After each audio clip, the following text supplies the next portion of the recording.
اسرائیلی مظالم پر قومی قیادت یک زبان ایوان صدر میں ہونے والی آل پارٹیز کانفرنس کے اعلامیے میں آزاد فلسطینی ریاست قائم کرنے اور فلسطین کو اقوام متحدہ کی رکنیت دینے کا مطالبہ کر دیا۔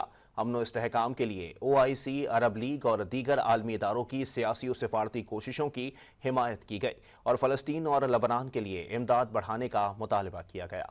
غزہ پر اسرائیلی جارحیت کا 1 سال مکمل ہونے کے بعد غزہ و فلسطین کے معاملے پر ایوان صدر میں صدر مملکت آصف علی زرداری کی زیر صدارت آل پارٹیز کانفرنس کا انعقاد ہوا۔ کانفرنس میں وزیر اعظم شہباز شریف، سابق وزیر اعظم نواز شریف، چیئرمین پیپلز پارٹی بلاول بھٹو زرداری، سربراہ JUI مولانا فضل الرحمان سمیت ملک کی دیگر سیاسی قیادت بھی شریک ہوئی۔ قومی قیادت نے آزاد فلسطینی ریاست کے قیام اور اقوام متحدہ کی رکنیت کا مطالبہ کر دیا۔ کانفرنس کے اعلامیے میں غزہ میں فوری جنگ بندی اور جارحیت کے خاتمے کا مطالبہ کیا گیا۔ اعلامیے میں کہا گیا کہ فلسطین میں جاری اسرائیلی جارحیت کی بھرپور مذمت کی جاتی ہے، جبکہ غزہ میں فوری جنگ بندی اور جارحیت کے خاتمے کا مطالبہ کرتے ہیں۔ اسرائیل فلسطین کی نسل کشی اور جنگی جرائم کا مرتکب ہو رہا ہے۔ APC اعلامیے میں کہا گیا کہ OIC، عرب لیگ اور دیگر عالمی اداروں کی طرف سے امن و استحکام کے لیے سیاسی اور سفارتی کوششوں کی حمایت کی جاتی ہے۔ اعلامیے کے مطابق اسرائیل عالمی قوانین کی دھجیاں بکھیر رہا ہے، فلسطین کے عوام کو آزادی کے حصول کے لیے اپنی غیر متزلزل حمایت کا یقین دلاتے ہیں۔ اعلامیے میں مزید کہا گیا کہ پاکستان نے فلسطین اور لبنان کے بھائیوں کے لیے امدادی سامان بھجوایا ہے۔